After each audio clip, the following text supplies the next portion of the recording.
Good morning, welcome. आज का हमारा टॉपिक है बायबैक ऑफ शेयर्स। टॉपिक हमारा कवर होता है कॉर्पोरेट अकाउंटिंग अकाउंट के सब्जेक्ट में। सो स्टार्ट करते हैं।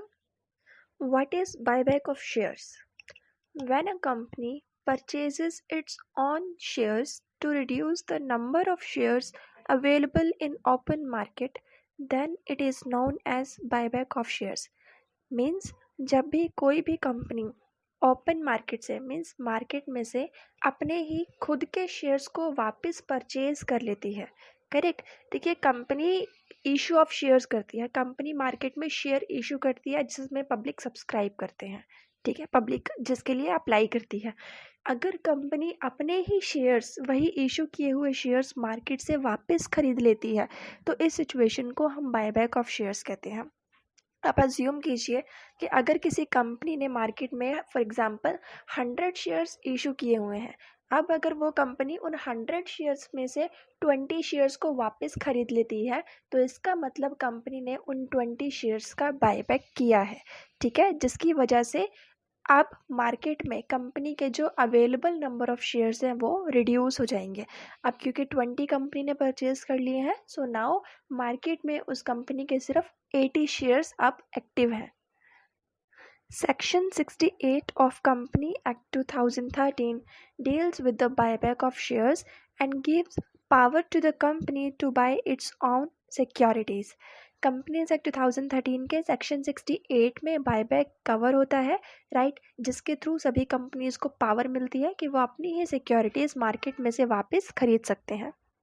सोर्सेज फॉर बायबैक, किन में से कंपनी कौन से फंड यूज़ करके कंपनी बायबैक कर सकती है? बिकॉज देखिए, कंपनी जब अपने शेयर्स वापस खरीदेगी ना तो कंपनी को उन शेयर होल्डर्स को पेमेंट भी करनी पड़ेगी, राइट। तो कौन सा फंड यूज़ करके, कौन से रिजर्व्स यूज़ करके कंपनी बायबैक के एक्सपेंसेस बियर कर सकती है?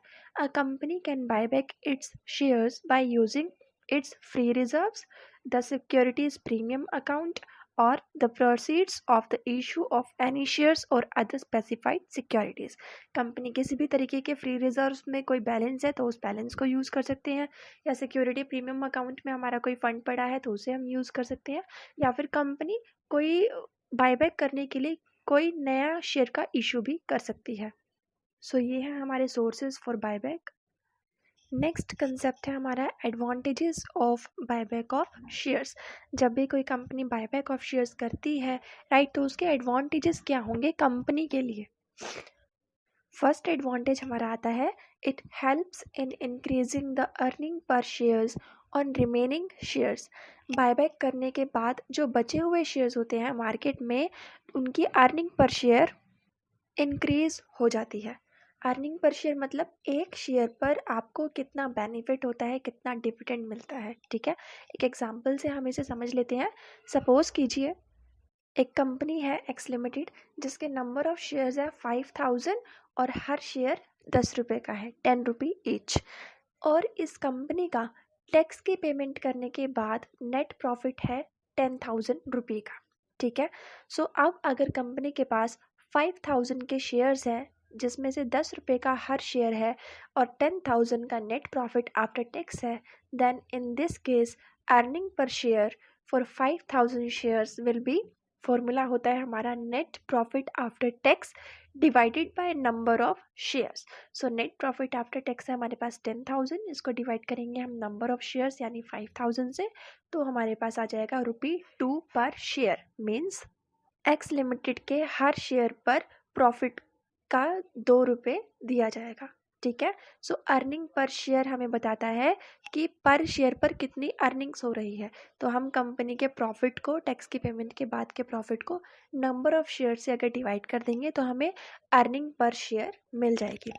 अब अज्यूम कीजिए कि अगर एक्स लिमिटेड अपने 1000 शेयर्स का बायबैक कर लेती है, जैसे कि यहाँ पे है, if x limited buyback it's 1000 shares, then earning per share for 4000 shares will be, because 1000 share अगर एक्स लिमिटेड अपने वापस खरीद लेगी तो इसका मतलब है कि अब मार्केट में जो एक्टिव शेयर्स हैं, जो अवेलेबल नंबर ऑफ शेयर है वो है 4000। ठीक है, तो अब अर्निंग पर शेयर निकलेगा 4000 शेयर के लिए, बिकॉज 1000 शेयर्स तो कंपनी ने अपने वापस खरीद लिए हैं।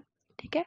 सो अर्निंग पर शेयर हो जाएगा आप 4000 शेयर के लिए net profit after tax divided by number of shares means 10,000 divided by 4000 is equal to ₹2.5 per share means buyback करने के बाद अब पर शेयर पर कितनी अर्निंग्स हो रही है 2.5 रुपये की। तो हम यहाँ पे क्लियरली इसका इम्पैक्ट देख सकते हैं कि बायबैक ऑफ शेयर करने से जो रिमेनिंग शेयर्स होते हैं उन पर अर्निंग पर शेयर इंक्रीज हो जाता है। अब हर शेयर पर 2.5 रुपये की पेमेंट की जा रही है। ठीक है, पहले 5000 शेयर्स थे तो 2 रुपये पर शेयर मिल रहा था। अब बायबैक करने की वजह से नंबर ऑफ शेयर्स मार्केट में कम हो गए हैं, 4000 हो गए हैं, तो अब पर शेयर पर ज़्यादा पेमेंट मिल रही है 2.5 रुपये की शेयर होल्डर्स को। तो ये शेयर होल्डर्स के लिए बेनिफिट है, राइट। शेयर होल्डर्स को बेनिफिट होता है कि ये उनका अर्निंग पर शेयर बढ़ा देता है। साथ ही साथ कंपनी के लिए भी बेनिफिट है कि उस कंपनी की रेपुटेशन बढ़ रही है, उसकी गुडविल, उसकी स्ट्रेंथ बढ़ रही है मार्केट में। ठीक है, कि इस कंपनी के अर्निंग पर शेयर बहुत ज़्यादा है। सो इस तरीके से ये सिचुएशन दोनों के लिए बेनिफिट होती है, शेयर होल्डर्स के लिए भी एज वेल एज कंपनी के लिए भी। नेक्स्ट बेनिफिट होता है बायबैक ऑफ शेयर्स का। It facilitate efficient control over company and makes decision making process effective. देखिए, किसी कंपनी में जितने ज़्यादा शेयर होल्डर्स होंगे वहाँ पर उस कंपनी का जो कंट्रोलिंग पावर है वो उतनी ही ज़्यादा लूज़ होगी, राइट। बिकॉज क्राउड जितना ज़्यादा होता है हम डिसीज़न उतने ही डिफ़िकल्ट तरीके से ले पाते हैं, बट क्राउड जितना कम होगा तो डिसीजंस लेना भी हमारे लिए ईजी हो जाता है और क्विक हो जाता है। तो बायबैक ऑफ शेयर्स करने से कंपनी के जो नंबर ऑफ शेयर होल्डर्स है वो रिड्यूस हो जाते हैं। तो जो कंट्रोल है कंपनी का वो कुछ ही हाथों में रह जाता है, जिसकी वजह से डिसीजंस लेना भी आसान हो जाते हैं और कंपनी एफिशिएंटली वर्क करती है अपनी day to day activities. Next topic है हमारा कंडीशंस फॉर बायबैक। देखिए, कंपनीज एक्ट 2013 में कुछ कंडीशंस डिफाइन की हुई हैं अगर किसी कंपनी को बायबैक करना है तो। ये कंडीशंस रखी क्यों गई हैं? ये इसलिए रखी गई हैं बिकॉज कंपनी की बैलेंस शीट में आप liability side long term liabilities भी देख सकते हैं, जैसे कि डिबेंचर्स, राइट, या फिर लॉन्ग टर्म लोन्स। अब कोई भी डिबेंचर से अगर हम बोरोविंग्स करते हैं तो डिबेंचर्स ये चेक करते हैं कि उस कंपनी में ओनर की कैपिटल कितनी लगी हुई है, मीन्स शेयर होल्डर्स कितने हैं। बिकॉज अगर कभी भी कोई सिचुएशंस होती है, कोई अनसर्टेनिटी होती है, तो क्या कंपनी एबल है डिबेंचर्स के पेमेंट को वापस करने के लिए? अब बायबैक डिबेंचर्स को बहुत ज़्यादा इम्पेक्ट करता है बिकॉज ये हम क्लियरली देख सकते हैं कि अगर किसी डिबेंचर ने हमारी कंपनी को फंड्स दिए हैं, लोन्स दिए हैं, ठीक है, तो उस टाइम अगर उस कंपनी में कैपिटल 10 लाख रुपए की लगी हुई थी और अगर वो कंपनी अपने 10 लाख रुपए की कैपिटल की हम बात करें, यानी कि शेयर कैपिटल की बात कर रहे हैं, बट अगर वो कंपनी बायबैक कर लेती है फॉर एग्जांपल 2 लाख रुपए तक की कैपिटल का, तो इससे उस कंपनी की जो शेयर कैपिटल है वो 8 लाख रुपए तक हो जाएगी, राइट। इससे डिबेंचर्स जो हैं, डिबेंचर होल्डर, वो कहीं ना कहीं इम्पैक्ट होंगे बिकॉज वो बोल सकते हैं कि हमने इस कंपनी को जब लोन दिया था, फंड्स दिए थे, तो इस कंपनी में शेयर कैपिटल 10 लाख की लगी हुई थी, जिसके बेसिस पर हमने इनके क्रेडिट वर्दीनेस को एस्टिमेट किया और हमने इनको लोन दिए, राइट। बट अब ये कंपनी बायबैक कर रही है तो ये हमारे लिए यानी डिबेंचर्स के लिए रिस्क क्रिएट कर सकता है बिकॉज ऑनर की जो कैपिटल है वो अब 8 लाख हो गई है। तो अगर कभी भी कोई अनसर्टेनिटी होती है तो डिबेंचर्स होल्डर्स के लिए रिस्क इंक्रीज हो जाता है। तो डिबेंचर होल्डर्स को सिक्योरिटी देने के लिए, उनके जो राइट्स हैं उनको रिजर्व रखने के लिए, सेफ रखने के लिए यहाँ पर कंपनी एक्ट में कुछ कंडीशंस दी हुई है कि ये कंडीशंस फुलफिल होने के बाद ही कोई कंपनी बायबैक कर सकती है। सो अभी हम इन सारी कंडीशंस को ईजिली डिस्कस करते हैं। सो फर्स्ट ऑफ ऑल हमारी कंडीशन यहाँ पे आती है कि it must be authorized by article of association. Means किसी भी कंपनी को अगर बायबैक करना है तो बायबैक जो है उस कंपनी के आर्टिकल ऑफ एसोसिएशन से ऑथोराइज्ड होना चाहिए। हमारी कंपनी के 2 मेजर डॉक्यूमेंट्स होते हैं, एक होता है मेमोरेंडम ऑफ एसोसिएशन और एक होता है article of association. Memorandum of association company की बेसिक बातें बताता है, कंपनी के नेचर के बारे में बताता है, but article of association company के इंटरनल रूल्स एंड मैनेजमेंट के बारे में बताता है कि उस कंपनी के क्या रूल्स होंगे, क्या रेगुलेशंस होंगे, ठीक है। सो बायबैक कोई कंपनी तभी कर सकती है जब उस कंपनी के आर्टिकल ऑफ एसोसिएशन से ऑथराइज्ड किया गया हो। नेक्स्ट है, a special resolution has to be passed in the general meeting of the company authorizing the buyback. एक स्पेशल रेजोल्यूशन कंपनी के जनरल मीटिंग में पास करना होगा जो बायबैक की परमिशन दे। नेक्स्ट है हमारे पास, buyback should not be more than 25% of paid up capital plus free reserves. अगर कंपनी को बायबैक करना है तो उस बायबैक का जो अमाउंट है वो कंपनी की पेड अप कैपिटल प्लस जो फ्री रिजर्व्स होते हैं, फ्री रिजर्व्स यानी कि वो रिजर्व्स जो शेयर होल्डर्स के लिए अवेलेबल है।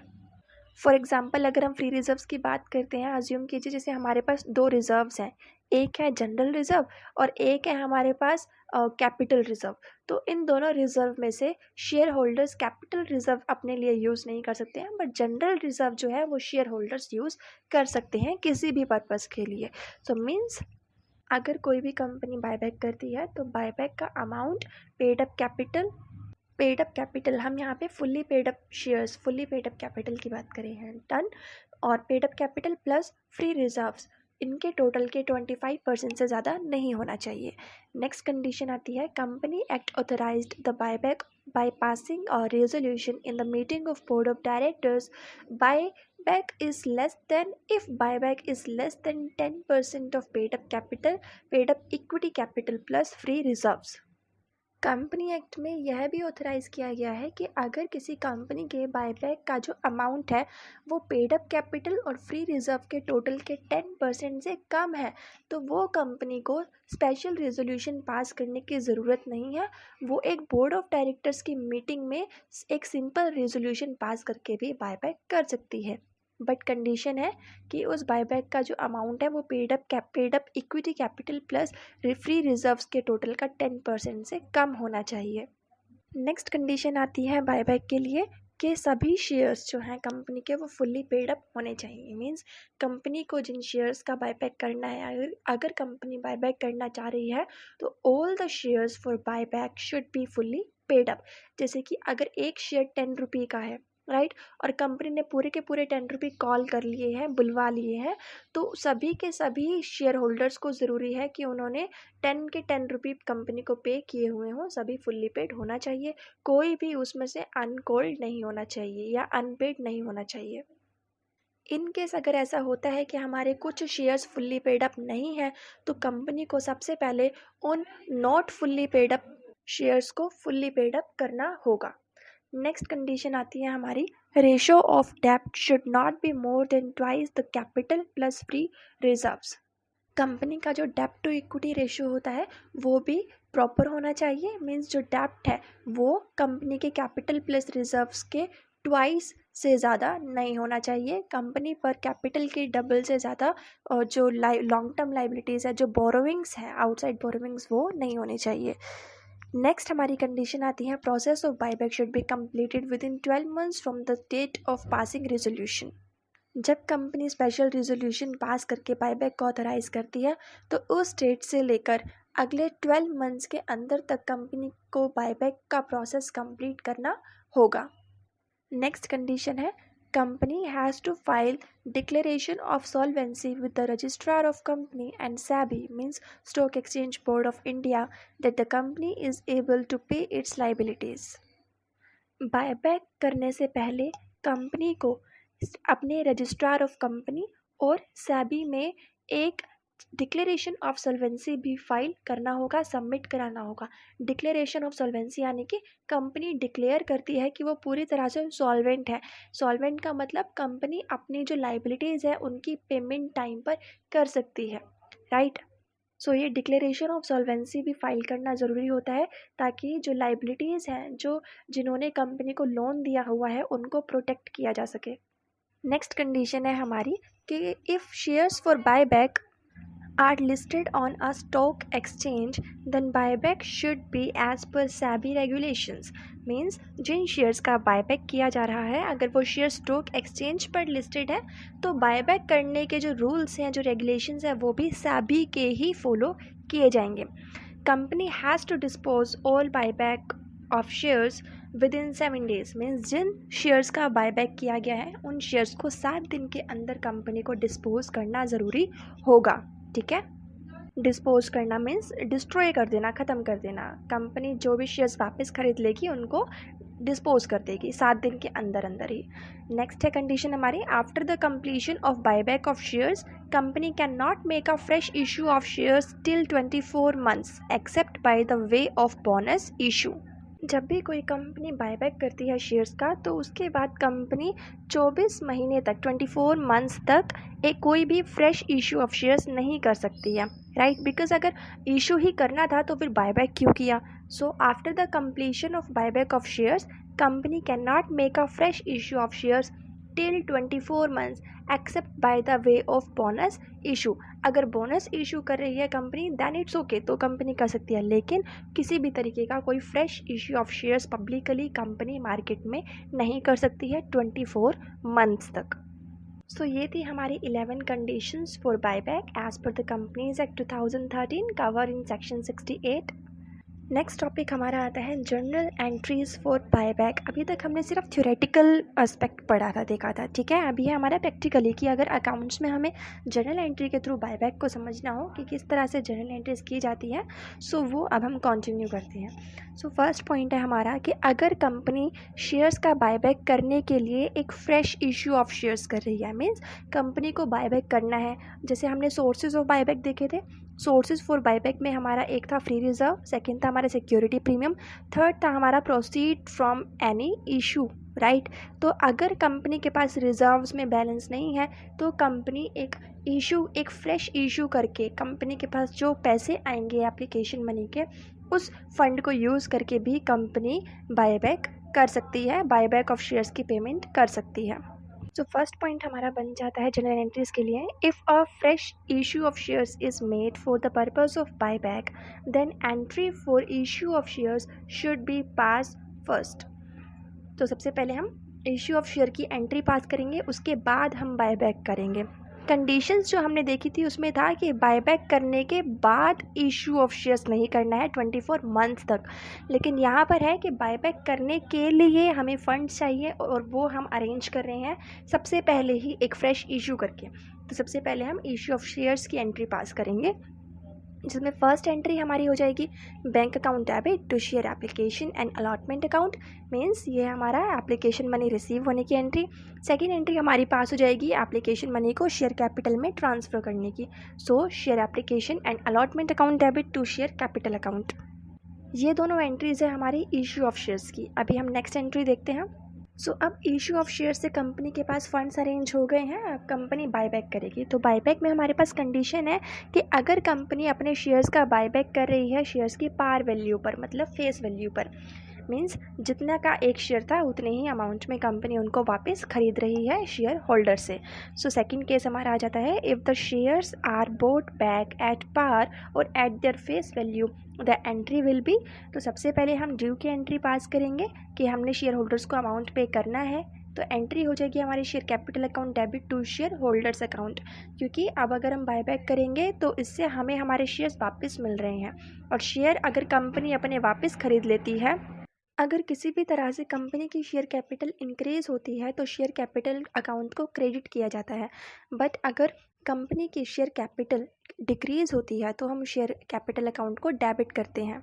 एंड यहाँ पर क्योंकि कंपनी अपने ही शेयर का बायबैक कर रही है तो मीन्स मार्केट में से कंपनी के शेयर रिड्यूस हो रहे हैं और कंपनी को बायबैक के लिए शेयर होल्डर्स को पेमेंट करनी पड़ेगी। सो ओवरऑल कंपनी के शेयर कैपिटल इधर डिक्रीज़ हो रही है, सो हम शेयर कैपिटल अकाउंट को कर देंगे debit to share holders account. Amount आएगा हमारा क्योंकि शेयर्स को उनकी फेस वैल्यू पर परचेज़ किया जा रहा है वापस, तो यहाँ पर शेयर्स का फेस वैल्यू का अमाउंट आ जाएगा। मीन्स फॉर एग्जांपल अगर कंपनी 1000 शेयर्स का बायबैक कर रही है और एक शेयर 10 रुपये का है तो यहाँ पर अमाउंट आ जाएगा हमारा 10,000 एंड 10,000 डन। सो ये एंट्री है हमारी amount payable to share holders on buyback. Next entry हमारी हो जाएगी इनकी पेमेंट की। सो रिसीवर हो गए हैं आप शेयर होल्डर अकाउंट पेमेंट के लिए, share holders account debit the receiver and to bank account, right, credit what goes out.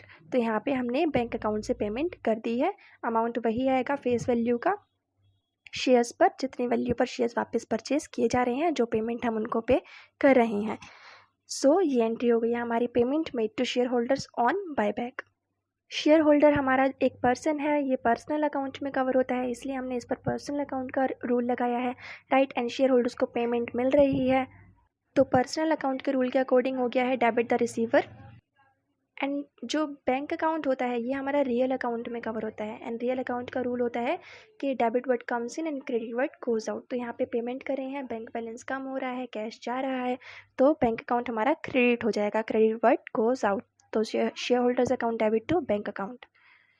अब हमारी आती है थर्ड सिचुएशन कि अगर कंपनी शेयर्स का बायबैक करती है डिस्काउंट वैल्यू पर। सेकंड सिचुएशन में हमने देखा कि कंपनी क्या एंट्री पास करेंगे कि अगर company par value means face value पर परचेज करे, राइट। तो उसका केस हमने देखा था, बहुत ही सिंपल था।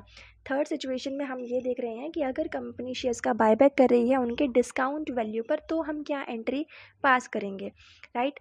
तो देखिए यहाँ पे फर्स्ट एंट्री हमारी हो जाएगी, अगेन वही कैपिटल हमारे रिड्यूस हो रही है, सो शेयर कैपिटल अकाउंट डेबिट। इधर अमाउंट जाएगा शेयर कैपिटल अकाउंट में शेयर्स के फेस वैल्यू का अमाउंट, ठीक है। मीन्स 1000 का अगर शेयर है और एक शेयर 10 रुपये का है, तो हमारा अमाउंट इधर हो जाएगा फेस वैल्यू का 1000 मल्टीप्लाई बाय 10 मीन्स 10,000 रुपये। So share capital account debit. अब नेक्स्ट आएगा हमारा to capital reserve account. Capital reserve account में हम बैलेंस डालेंगे हमारे डिस्काउंट के अमाउंट का। बिकॉज देखिए अगर एक शेयर 10 रुपये का है और कंपनी उसे डिस्काउंटेड वैल्यू पर परचेज कर रही है, मीन्स फॉर एग्जांपल 8 रुपये में, 10 रुपये का शेयर कंपनी 8 रुपये में वापस खरीद रही है, तो जो 2 रुपये का है वो कंपनी के लिए डिस्काउंट हो गया है, ठीक है। और ये हमारी कंपनी के लिए कैपिटल बेनिफिट हुआ, राइट। तो ये कैपिटल बेनिफिट हमारा कैपिटल रिजर्व अकाउंट में चला जाएगा। सो 1000 मल्टीप्लाई बाय 2 रुपये, इधर आ जाएगा 2000 रुपये। नेक्स्ट हो जाएगा हमारा to share holders account. Share holders हमारा क्रेडिट हो जाएगा कितने अमाउंट से, जितनी पेमेंट उनको हम एक्चुअल में कर रहे हैं। और अगर हम डिस्काउंट पे शेयर परचेज कर रहे हैं तो इसका मतलब हम शेयर होल्डर को 10 रुपये में से 8 रुपये पर शेयर की पेमेंट कर रहे हैं। सो 1000 शेयर का अगर बायबैक करते हैं, सो 1000 मल्टीप्लाई बाय 8, इधर आ जाएगा 8000। सो ये एंट्री हमारी हो गई है amount payable to share holders on buyback, due की एंट्री। नेक्स्ट हम पेमेंट की एंट्री पास करेंगे, जो पेमेंट की जाएगी डिस्काउंटेड वैल्यू पर वही इधर रिकॉर्ड करेंगे। सो बहुत ही सिंपल है ये, share holders account debit to bank account, और अमाउंट वही आएगा जिसकी पेमेंट हम कर रहे हैं, means discounted price, face value में से डिस्काउंट माइनस करने के बाद रिमेनिंग बैलेंस।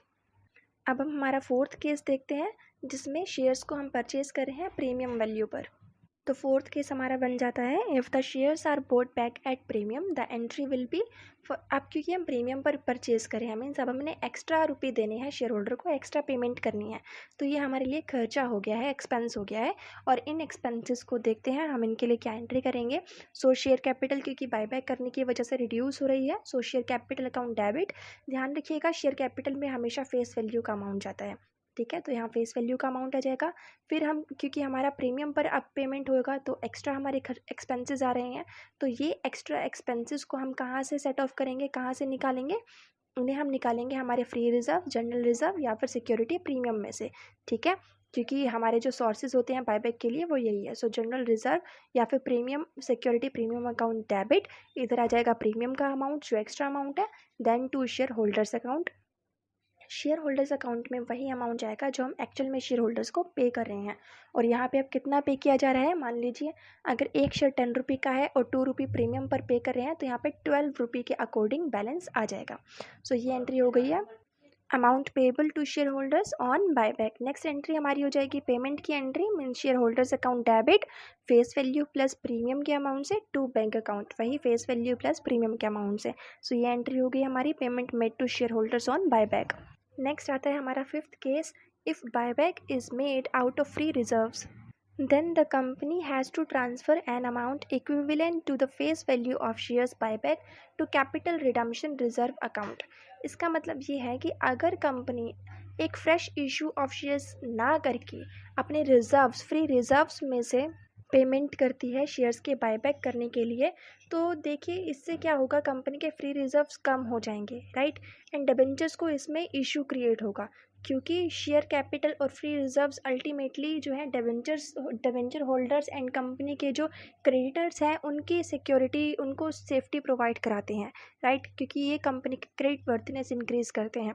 सो अगर कंपनी अपने सारे फ्री रिजर्व्स यूज़ कर लेती है बायबैक के लिए, तो इस सिचुएशन में हमारे पास एक कंडीशन होती है कि कंपनी को जितने शेयर्स कंपनी बायबैक कर रही है, यानी कि शेयर्स के बायबैक के लिए कंपनी जो फेस वैल्यू पे कर रही है, उतना ही बराबर अमाउंट कंपनी को एक कैपिटल रिडम्पशन रिजर्व अकाउंट में ट्रांसफ़र करना पड़ेगा। So means if buyback is made out of free reserves, अगर फ्री रिजर्व में से बायबैक किया जा रहा है, राइट, शेयर के बायबैक के लिए कोई भी फ्रेश इशू नहीं किया जा रहा है, then the company has to transfer an amount equivalent to the face value of shares buyback। तो जो शेयर्स का बायबैक किया जा रहा है उनकी फेस वैल्यू के बराबर का एक अमाउंट कंपनी को ट्रांसफ़र करना होगा, किस में? To the capital redemption reserve account, capital redemption reserve account में। तो इसकी हमारी एंट्री हो जाएगी। अब क्योंकि हम फ्री रिजर्व्स में से पैसे निकाल के CRR में डाल रहे हैं तो फ्री रिजर्व्स हमारे डेबिट हो जाएंगे। Free reserves account debit with the face value to capital redemption reserve account with the face value। ये जो फेस वैल्यू है, जो भी अमाउंट हम रिजर्व से निकाल कर CRR में डालेंगे उसमें प्रीमियम कवर नहीं होता है, सिर्फ हम शेयर्स की फेस वैल्यू कंसीडर करते हैं। सो हमारा जो इसके बाद रिमेनिंग एंट्रीज होती है मीन्स शेयर को बायबैक करने की, चाहे पार पर है, डिस्काउंट पे है, चाहे प्रीमियम पर है, वो सभी एंट्रीज बिल्कुल सेम होंगी जो हमने second case, third case and fourth case में डिस्कस की है। फर्स्ट केस में हमने देखा था कि कंपनी बायबैक करने के लिए एक फ्रेश इशू कर रही है, एंड फिफ्थ केस में हमने देखा कि कंपनी बायबैक करने के लिए फ्रेश इशू नहीं कर रही है, वो बायबैक ऑफ शेयर्स के लिए जो पेमेंट है वो अपने फ्री रिजर्व्स को यूज़ करने के लिए कर रही है। तो फिफ्थ जो पॉइंट है इसमें हमने कंडीशन देखा कि इस पर्पज़ के लिए कंपनी को CRR में फ़ंड ट्रांसफ़र करना पड़ेगा। सो अभी हमने जो कंसेप्ट डिस्कस किए हैं उनको हम प्रैक्टिकली समझते हैं एक एग्जाम्पल के थ्रू, ठीक है। यहाँ एग्जाम्पल है हमारे पास that X limited has a share capital of 80,000 shares of ₹10 each. It purchases its 15,000 equity shares of ₹10 each at ₹12 per share. Buyback is made by using free reserves, past journal entries। Question में हमें बताया गया है कि x limited की share capital है 80,000 shares हैं और हर शेयर 10 रुपये का है, मीन्स शेयर कैपिटल हो गई है 8 लाख रुपये की एक्स लिमिटेड के पास। अब इस 8 लाख की शेयर कैपिटल में से एक्स लिमिटेड अपने 15,000 इक्विटी शेयर्स को वापस परचेज कर लेता है मार्केट में से, और एक शेयर कंपनी का क्योंकि 10 रुपये का था, लेकिन कंपनी 12 रुपये पर शेयर के बेसिस पर वापस खरीद रही है अपने शेयर्स को। इसका मतलब है कि कंपनी प्रीमियम पर अपने शेयर्स बायबैक कर रही है, राइट। और बायबैक करने के पर्पज़ के लिए कंपनी फ्री रिजर्व्स को इस्तेमाल कर रही है। तो देखिए, एक तो ये हमारा प्रीमियम का केस है, सेकंड कंपनी कोई भी फ्रेश इशू नहीं कर रही है, फ्री रिजर्व्स यूज़ किए जा रहे हैं। तो हमने वो कंडीशन भी फुलफ़िल करनी है जो हमने फिफ्थ पॉइंट में कंसीडर की थी कि हमने फेस वैल्यू के इक्विवेलेंट अमाउंट जो है वो free capital redemption reserve account में ट्रांसफ़र करना होगा, जितने शेयर्स हम बायबैक कर रहे हैं उनका, राइट। सो जनरल एंट्री अगर हम पास करेंगे तो सबसे पहले हम अपनी कंडीशन फुलफ़िल करेंगे। सो उसके लिए जनरल रिजर्व अकाउंट डेबिट हो जाएगा to capital redemption reserve account, और अमाउंट हम कौन सा डालेंगे? नंबर ऑफ़ शेयर्स जो हम बायबैक कर रहे हैं मीन्स 15,000 मल्टीप्लाई करेंगे फेस वैल्यू से मीन्स ₹10, तो अमाउंट आ गया हमारे पास 1,50,000 का। सो ये एंट्री हो गई हमारी transfer of an amount equivalent to the face value of shares bought back to the capital redemption reserve account. अब कंडीशन फुलफ़िल करने के बाद हम बायबैक का प्रोसेस स्टार्ट कर सकते हैं, और इसके लिए क्योंकि इक्विटी शेयर्स हम वापस खरीद रहे हैं तो हम कर देंगे, शेयर कैपिटल हमारी रिड्यूस हो रही है, सो इक्विटी शेयर कैपिटल अकाउंट को हम डेबिट कर देंगे, राइट। अब शेयर कैपिटल में हमेशा फेस वैल्यू का अमाउंट जाता है, मीन्स जो शेयर हम बायबैक कर रहे हैं उनको फेस वैल्यू से मल्टीप्लाई करेंगे। सो 15,000 मल्टीप्लाई बाय 10 हो गया हमारे पास 1,50,000 से share equity share capital account debit. Next देखिए, अब क्योंकि हम प्रीमियम पर इनको बायबैक कर रहे हैं, सो जनरल रिजर्व अकाउंट को हमने डेबिट करना होगा। जो फोर्थ केस में हमने सिचुएशन पढ़ी थी वो यहाँ पर अप्लाई हो रही है। सो जनरल रिजर्व अकाउंट डेबिट हो जाएगा हमारा 15,000 मल्टीप्लाई बाय 2 रुपये प्रीमियम का मीन्स 30,000 रुपये से to equity share holders account. Equity share holders account में वही अमाउंट जाएगा जो हम इक्विटी शेयर होल्डर्स को पे कर रहे हैं, मीन्स फेस वैल्यू 1,50,000 की प्लस प्रीमियम 30,000 का, सो 1,80,000। ये हो गया है हमारे पास entry amount payable to share holders on buyback. Next entry हमारी आ जाएगी पेमेंट के लिए। इसमें हो जाएगा share holders account debit, payment कर रहे हैं पूरा 1,80,000 टू बैंक अकाउंट 1,80,000, पेमेंट की एंट्री हमारी हो गई है और क्वेश्चन हमारा कंप्लीट हो गया है, राइट। सो इस तरह से हमारे केसेस थे, केस 1 से लेकर केस 5 तक, एंड हमने देखा कि बायबैक का कंसेप्ट क्या है, इसकी कंडीशंस क्या है, एडवांटेजेस क्या है, राइट, क्या रूल्स हमने फॉलो करने हैं, एंड बायबैक ऑफ शेयर्स का कंपनी प्रैक्टिकल इंप्लीमेंटेशन कैसे करती है, जनरल एंट्रीज किस तरह से रिकॉर्ड करती है। आई होप आज का जो टॉपिक था हमारा बायबैक ऑफ शेयर्स का वो आपको क्लियर हो गया होगा, आपको समझ में आया होगा। So now just keep practising, right. Have a good day, thank you. Good morning, welcome. आज का हमारा